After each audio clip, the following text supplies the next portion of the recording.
রমজান মাসের প্রথম শুক্রবারে আসর নামাজের পরে একটি আমল করুন, আল্লাহর কসম করে বলছি মাগরিবের আগে নিজের মাঝে ফলাফল দেখে অবাক হয়ে যাবে।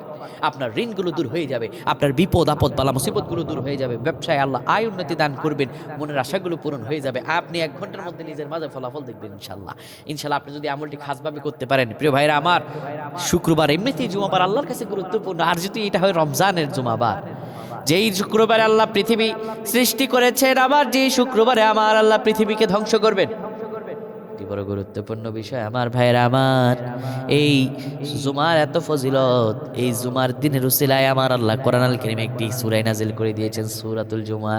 আল্লাহ বলেন, শোনো ঈমানদারেরা, ইযা নুদিয়া লিস-সালাতি মিন ইয়াউমিল জুমআ ফাসআউ ইলা যিকরিল্লাহি ওয়া যারুল বাই। যখন জুমার আজানের জন্য তোমাদেরকে ডাকা হয়, সব কাজ বন্ধ করে দাও। জুমার আজান হয়ে গেলে মসজিদে চলে দাও। যালিকুম খায়রুল লাকুম, এটাই তোমাদের জন্য কল্যাণকর, এটাই তোমাদের জন্য উত্তম।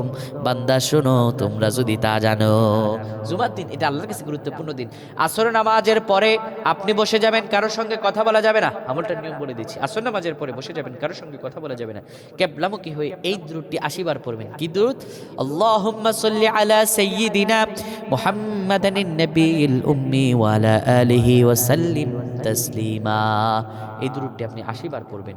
পড়ার পর আল্লাহর কাছে দোয়া করবেন। আমার আল্লাহর কাছে দোয়া করতে দেরি হবে, আমার আল্লাহ কবুল করতে দেরি করবে না। সুবহানাল্লাহ।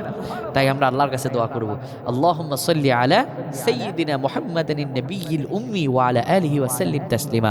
আল্লাহ যেন আমাদেরকে বেশি বেশি আমল করার তৌফিক দান করেন। আমিন।